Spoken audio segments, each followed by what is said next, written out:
الحمدللہ رب العالمین والصلاۃ والسلام علی رسول الکریم وعلی آلہ وصحبہ اجمعین اما بعد اعوذ باللہ من الشیطان الرجیم بسم اللہ الرحمن الرحیم رب اشرح لي صدری ويسر لي امری واحلل عقدۃ من لسانی سورہ نساء 5واں پارہ 5واں اور 6واں رکوع آیت نمبر 26 سے آیت نمبر 42 تک۔ شروع اللہ کے نام سے جو بڑا مہربان نہایت رحم فرمانے والا ہے۔ آیت نمبر 25۔ اللہ تعالیٰ چاہتا ہے کہ تمہارے واسطے خوب کھول کھول کر بیان کرے اور تمہیں تم سے پہلے کے نیک لوگوں کی راہ پر چلائے اور تمہاری توبہ قبول کرے، اور اللہ تعالیٰ جاننے والا حکمت والا ہے۔ اللہ حرام حلال فرض واجب وغیرہ سب کھول کھول کے بیان کرے، اور آدم علیہ السلام سے لے کے اب تک کے جتنے بھی نیک لوگ ہدایت پانے والے ہوئے ہیں ان کا لائف اسٹائل بیان کر دے تاکہ ہم ان کی راہ پہ چل سکیں جو انعام یافتہ لوگ ہیں۔ اور اللہ تعالیٰ چاہتا ہے کہ تمہاری توبہ قبول کرے، اور جو لوگ خواہشات کے پیرو ہیں وہ چاہتے ہیں کہ تم اس سے بہت دور ہٹ جاؤ۔ مطلب اللہ کی چاہت اور ہے اور جو شیطان ہے اس کی چاہت اور ہے، شیطان کے چیلوں کی چاہت اور ہے۔ اللہ کی چاہت تو توبہ ہے، شیطان کے چیلے چاہتے ہیں کہ ہم گناہوں میں لگے رہیں جس سے کہ ہم دوزخ تک پہنچ جائیں، اور نکاح کو چھوڑ کے بے حیائی پھیلانے والے کام، عورتوں کی آزادی، ہم جنسی، مادہ پرستی، رشتوں سے دوری، ان سب میں ہمیں لگائے رکھتا ہے۔ سورہ قلم میں 9 نمبر آیت میں اللہ نے کہا کہ دین کے دشمن چاہتے ہیں کہ لوگ دین سے دور ہٹ جائیں، کوئی بیچ کا راستہ نکال لیں، لیکن اللہ جو ہے وہ چاہتا ہے کہ لوگ توبہ کریں اور اللہ کی طرف پلٹیں۔ اللہ تعالیٰ چاہتا ہے کہ تم سے تخفیف کر دے، کیونکہ انسان کمزور پیدا کیا گیا ہے۔ اللہ ہمارا کریٹر ہے، اسے پتہ ہے کہ ہمارے اندر اس نے کیسی کمزوری رکھی، حالانکہ اللہ نے اپنی روح بھی پھونکی انسان میں۔ قرآن میں خود اللہ رب العزت نے بات کہی ہے کہ میں نے تیار کر کے انسان کو پھر اپنی روح پھونکی، لیکن کمزوری بھی اللہ نے رکھی تو وہ اللہ کو پتہ ہے، وہ اس لیے ہمارے اوپر زیادہ بوجھ نہیں ڈالتا بلکہ بوجھ کو کم کرنا چاہتا ہے۔ نبی اس نے پے در پے نبی بھیجے، شریعتیں بھیجی، کتابیں بھیجی جس سے کہ لوگ آسان زندگی گزاریں، اور وقتاً وقتاً اس طرح کے احکام، جیسے اس زمانے میں لونڈیوں کو حلال کر دیا کیونکہ اس ٹائم کے لوگوں کو جس طرح کی عادت تھی جاہلیت کے زمانے سے، تو یہ اللہ رب العزت کی طرف سے جتنی بھی تخفیف آئی ہیں وہ یہ پتہ ہونے کی وجہ سے ہے کہ ہم لوگ کمزور ہیں۔ اے ایمان والو، اپنے آپس کے مال ناجائز طریقے سے مت کھاؤ، مطلب سود یا ناجائز طریقے سے، باطل طریقے سے مال ایک دوسرے کے کھانے سے منع کیا گیا ہے۔ جائز طریقے سے مال کھانے میں کوئی حرج نہیں ہے، وہ آگے آیت آئے گی، لیکن ہم اگر حرام طریقے سے مال کھائیں گے تو نبی اکرم صلی اللہ علیہ وسلم کی حدیث پاک یہ ہے کہ حرام سے پلا ہوا جسم آگ کے لیے ہے، مگر یہ کہ تمہارے آپس کی رضامندی سے ہو، خرید و فروخت، مطلب تجارت جس میں سب کا فائدہ ہو، رضامندی حلال کاموں میں ہو نہ کہ حرام کاموں میں، اور اپنے آپ کو قتل نہ کرو، مطلب نہ تو ایک دوسرے کو قتل کرو نہ خود کو قتل کرو۔ اس سے مراد بہت سے تفصیل لکھنے والوں نے خودکشی حرام قرار دی ہے، اسی آیت سے وہ نکالا ہے معاملہ، اور دوسروں کا مال کھانے والے بھی خود کو ہلاکی کرنے والے ہیں کیونکہ وہ سیدھے دوزخ میں جائیں گے حرام کام کر کے۔ یقیناً اللہ تعالیٰ تم پر نہایت مہربان ہے، اور جو شخص یہ نافرمانیاں، سرکشیاں اور ظلم سے کرے گا تو ان قریب ہم اس کو آگ میں داخل کریں گے، اور یہ اللہ پر آسان ہے، مطلب آگ میں ڈالنا گناہ گاروں کو۔ اگر تم ان بڑے گناہوں سے بچے رہو گے جن سے تم کو منع کیا گیا تو ہم تمہارے چھوٹے گناہ دور کر دیں گے اور عزت و بزرگی کی جگہ داخل کریں گے۔ مطلب جو غیر ارادتاً ہم سے چھوٹے گناہ ہو جاتے ہیں وہ ہماری نیکیوں سے اللہ معاف کر دیتا ہے، دور کر دیتا ہے۔ یہ قرآن میں اللہ نے 3 جگہ بیان کی بات۔ یہاں اللہ نے کبیرہ گناہ کا جو ذکر کیا، کبیرہ گناہ وہ ہیں جن پہ لعنت کی گئی ہو یا جن کے لیے جہنم کی وعید اللہ نے قرآن میں بیان کی ہو، سزا جہنم کی۔ مطلب جو بڑے گناہ ہیں وہ استغفار سے معاف ہو سکتے ہیں، توبہ سے یا فدیے سے، لیکن توبہ بھی پکی سچی توبہ ہو، ایسا نہ ہو ڈرامے بازی کی توبہ جیسے ہمارے معاشرے میں ہے کہ توبہ کریے پھر اسی کام میں لگ گئے۔ چھوٹے چھوٹے گناہ بھی اگر مسلسل کیے جائیں گے تو وہ بھی کبیرہ گناہ بن جائیں گے، یہ بھی حدیث سے ثابت ہے۔ جب تک استغفار نہ ہو کبیرہ گناہ کبیرہ ہی رہتے ہیں، بڑے گناہ رہتے ہیں، اور توبہ اگر قبول ہو گئی اللہ کے یہاں تو اللہ سب معاف کر دیتا ہے، ڈیلیٹ کر دیتا ہے ہمارے نام اعمال۔ اور اس چیز کی آرزو نہ کرو جس کے باعث اللہ تعالیٰ نے تم میں سے بعض کو بعض پر بزرگی دی ہے. جیسے مردوں کو عورتوں پہ فضیلت دی. مردوں کا اس میں سے حصہ ہے جو انہوں نے کمایا اور عورتوں کے لیے اس میں سے حصہ ہے جو انہوں نے کمایا. اللہ کی نظر میں دونوں برابر ہیں, سب کا حساب کتاب ہونا ہے.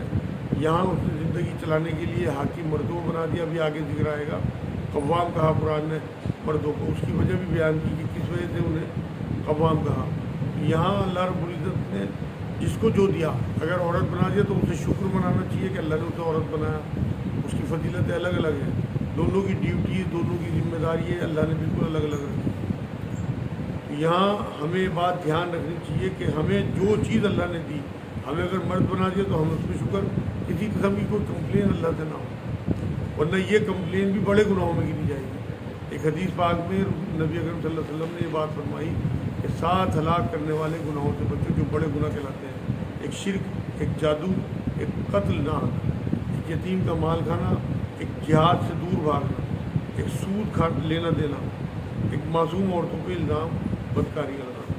تو اب ہم چیک کریں گے ہماری زندگی میں ان میں سے کیا ہے, انہیں دور کرنے کی کوشش کریں جس سے کہ ہمارے لیے اللہ پازیٹیو فیصلے کرے آخر میں. جو انہوں نے کمایا اور انہوں نے اللہ تعالیٰ سے اس کا فضل مانگو, یقیناً اللہ تعالیٰ ہر چیز کا جاننے والا ہے. مطلب کسی بھی طریقے سے اپنے لیے کوئی بد دعا نہیں کرنی چاہیے, بلکہ اللہ سے ہر ٹائم اس کے سے فضل مانگنا چاہیے جس سے ہماری روحانی ترقی بھی ہو, خیر میں آگے بڑھنے کا جذبہ بھی ہو, اور اللہ نیکی کی بھی توفیق دیتا ہے. اپنے لیے جو بد دعائیں کرتے ہیں لوگ, وہ اس آیت کی مخالفت کر رہے ہیں, کیونکہ نبی اکرم صلی اللہ علیہ وسلم نے یہ بات فرمائی کہ اللہ سے جیسا گمان کرو گے اللہ ویسے ہی فیصلے کرے گا. تو اللہ سے ہم اچھا گمان رکھیں اور اس کا فضل مانتے ہیں. یقیناً اللہ تعالیٰ ہر چیز جاننے والا ہے. اللہ نے عورت مرد کو الگ الگ صلاحیت دی, اسی حساب سے ان کی دنیا میں رکھا, اور یہ چیک کیا کہ وہ کون راضی ہے اس سے, کسے کیا بنایا. یہ تخلیقی فیصلہ اللہ کا ہے, تو ہمیں راضی رہنا چاہیے. یہ نہ ہو کہ آپ مرد ہو کے سوچیں کہ ہم پہ زیادہ بوجھ ڈالا, ہم پہ زیادہ کام دیا گیا, یا عورتیں سوچیں کہ ہمیں کمزور بنایا, ہمارے اوپر مردوں کو حاکم بنا دیا. بلکہ یہ 60-70 سال کی زندگی سب کے لیے امتحان کی زندگی ہے. اس کے بعد آنے والے کروڑوں اربوں خربوں سال ہیں جو ہمارے لیے اصل فیصلہ کرنے والے سال ہیں. ماں باپ یا قرابت دار جو چھوڑ مرے اس میں وارث ہم نے ہر شخص کے مقرر کر دیے, اور جن سے تم نے اپنے ہاتھوں معاہدہ کیا ہے انہیں ان کا حصہ دو. حقیقتاً اللہ تعالیٰ ہر چیز پر حاضر ہے. یہ وراثت کی آیت آئی کہ اللہ رب العزت نے اس سے مقرر کر دیا, اور یہ آپ نے دیکھ لیا ہوگا شروع میں اس میں 11-12 آیت میں پورے کے پورے وراثت کے قانون بیان کر دیے گئے, کس کا کیا حصہ ہے. تو وارث کے لیے وصیت نہیں ہے, یہ نبی اکرم صلی اللہ علیہ وسلم نے فرمایا. وصیت کے احکام میں بتا چکا آپ کو, پہلے آ چکے. تو غیر وارث کے لیے وصیت جو بھی ہو وہ 33% سے زیادہ نہیں ہو سکتی. زیادہ سے زیادہ کوئی 33% غیر وارث کے لیے وصیت کر سکتا ہے. باقی 67% وارثوں کا حصہ ہے, وہ مقرر ہے اللہ کی طرف سے. اگر کوئی اس میں جو ہے زیادتی کرے گا تو اس کی اللہ کے یہاں پکڑ ہوگی. ہجرت کے بعد ایسا ہوا تھا کہ مہاجر جو ہے وہ انصار کے مال میں وارث ہوتے تھے نبی اکرم صلی اللہ علیہ وسلم کی مرضی سے. لیکن جب مطلب اس میں رشتہ دار تو تھے نہیں ان کے, وہ تو ادھر سے مکے سے گئے تھے, مگر وراثت کی آیتیں آنے کے بعد حضور صلی اللہ علیہ وسلم نے یہ سلسلہ ختم کر دیا تھا, منع کر دیا تھا کہ اب جس کا جو حصہ ہے اللہ کی طرف سے طے ہے وہ ہے, اور 33% وصیت کوئی کر سکتا ہے اگر چاہے. یہ ہے وہ آیت جو میں آپ کو بتا رہا تھا کہ اللہ نے مردوں کو عورتوں پر حاکم کہا. آیت نمبر 34 ہے سورہ نساء کی. اسے گھر جا کے ضرور پڑھیں, اور اس میں علت بیان کی کہ مردوں کو کیوں حاکم بنایا, پوری تفصیل اس میں آپ کو مل جائے گی. میں ذرا تیزی سے اس لیے کر رہا کہ ٹائم پہلے ضائع ہو چکا. مرد عورتوں پر حاکم ہے اس وجہ سے کہ اللہ تعالیٰ نے ایک کو دوسرے پر فضیلت دی ہے, اور اس وجہ سے کہ مردوں نے اپنے مال خرچ کیے. یہ ہے وہ علت, مطلب مہر دیے, ولیمے کا کھانا, گھر سجانا سب مرد کے ذمے.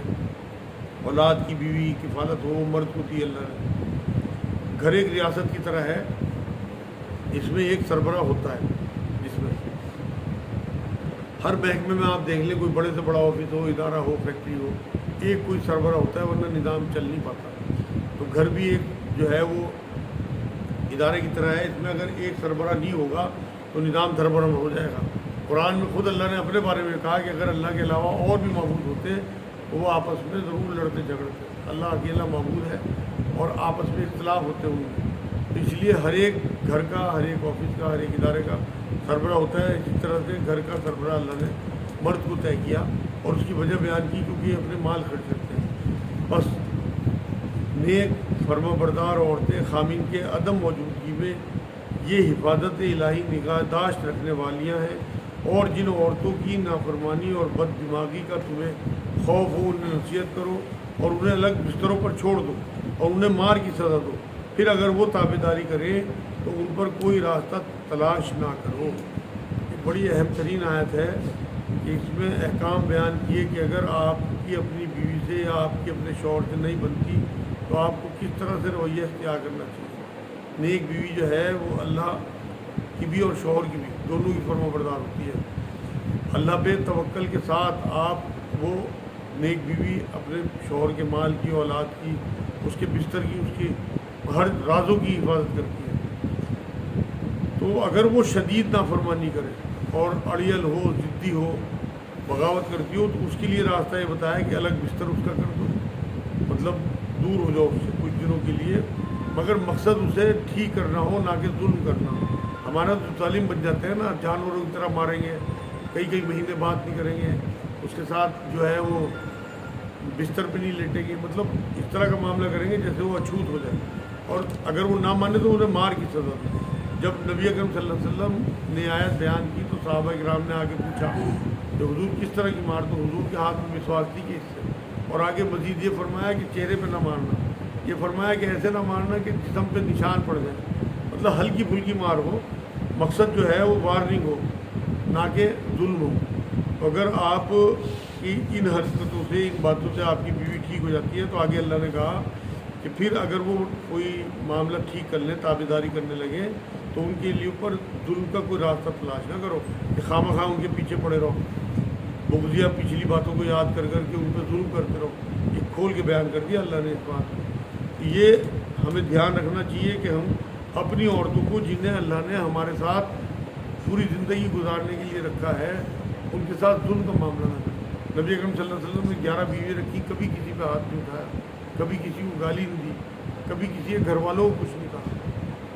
تو ہمیں نبی اکرم صلی اللہ علیہ وسلم کی پیروی کرنی ہے۔ پیروی کہتے ہیں پیر میں پیر رکھنے ہو، جس طرح نبی اکرم صلی اللہ علیہ وسلم نے رویہ رکھا اپنی بیویوں کے ساتھ، اپنی بیویوں کو برداشت کرتے تھے، بلکہ کئی بار حضرت عائشہ زیادتی کر جاتی تھی، کم عمر تھی۔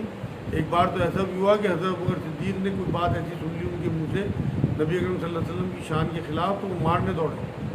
حضور نے روک دیا کہ ابوبکر بالکل ہاتھ نہ اٹھانا، کہ میرا اور میری بیوی کا معاملہ۔ اس لیے یہ بات بہت محتاط رہنے والی ہے کہ اس آیت سے لوگوں نے بیویوں پہ ہاتھ اٹھانے کا ایک حساب سے لائسنس لے لیا۔ پہلے آپ کو بستر الگ کرنا ہے، بول چال چھوڑنی ہے، اس کی تربیت کرنی ہے، نہیں مانتی پھر ہلکی پھلکی مار ہے، جانوروں والی مارنی ہے۔ اور اللہ تعالیٰ کی عبادت کرو، اور اس کے ساتھ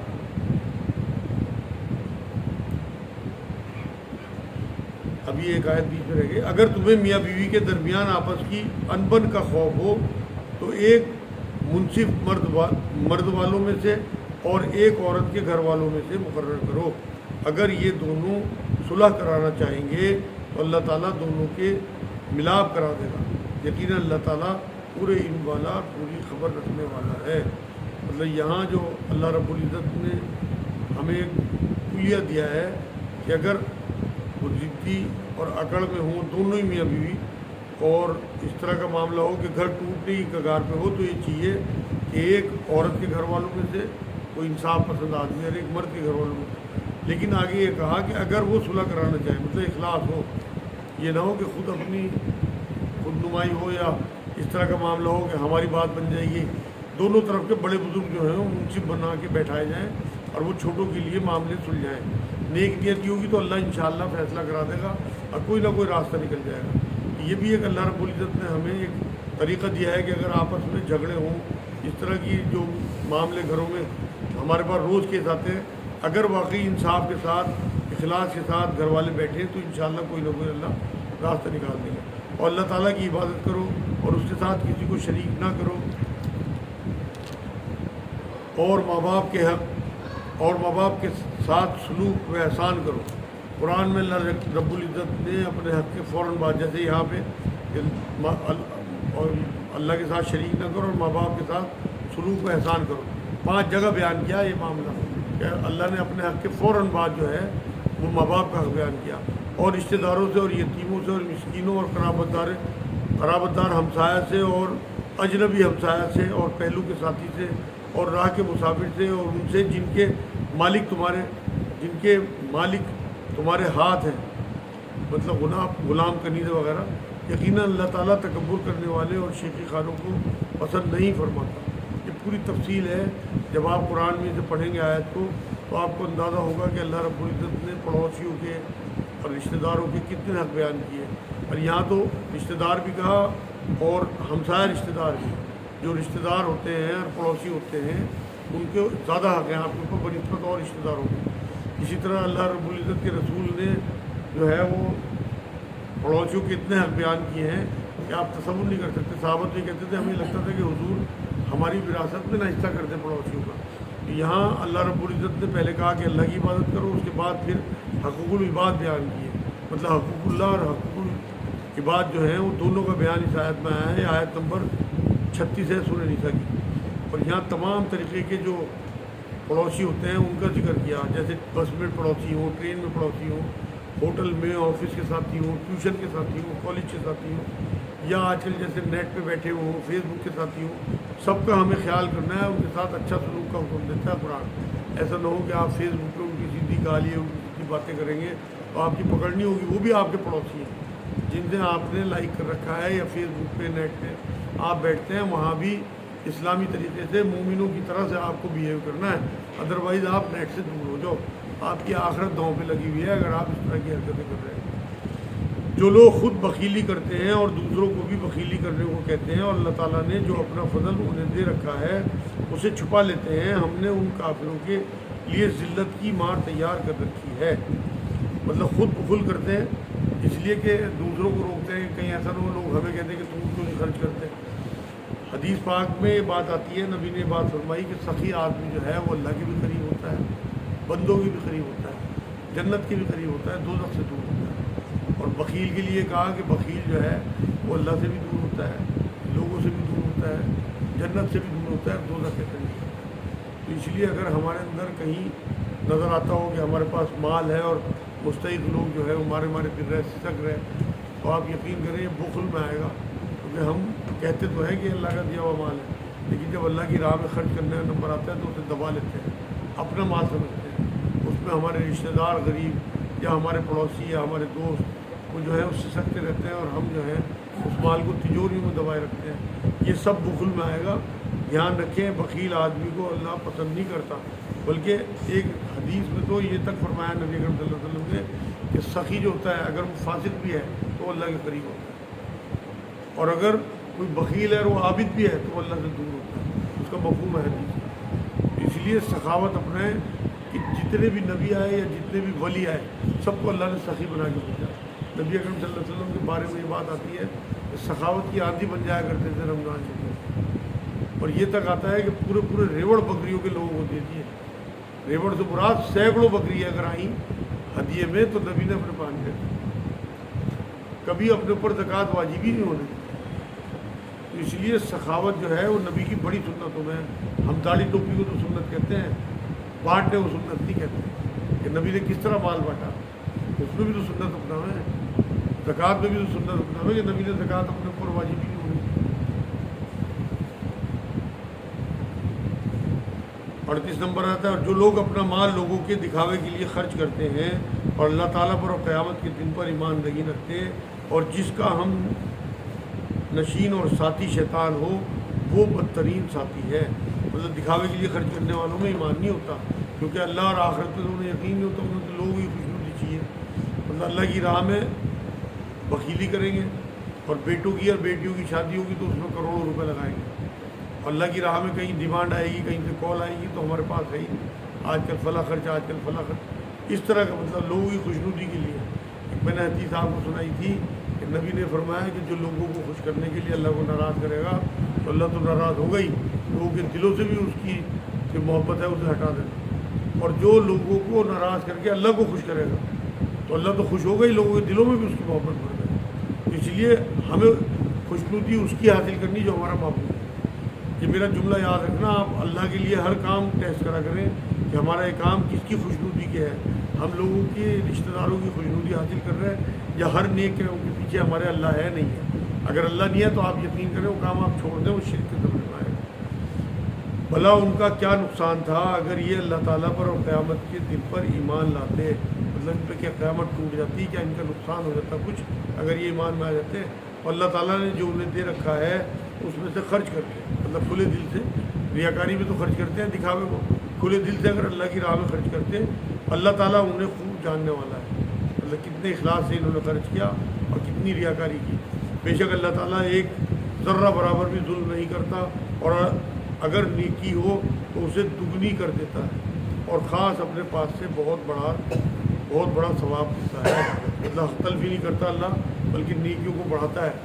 سورہ بقرہ میں تو 700 گنا تک یا اس سے بھی زیادہ بڑھانے کی بات کہی اللہ نے قرآن میں۔ بس کیا حال ہوگا جس وقت کہ ہر امت میں سے ایک گواہ ہم لائیں گے اور آپ کو ان لوگوں پر گواہ بنا کر لائیں گے۔ یہ بڑی عجیب و غریب آیت ہے۔ نبی اکرم صلی اللہ علیہ وسلم نے ایک بار عبداللہ بن مسعود رضی اللہ تعالیٰ عنہ سے کہا کہ مجھے قرآن سناؤ۔ انہوں نے حضور آپ پہ تو قرآن نازل ہوا، آپ قرآن سنیں گے؟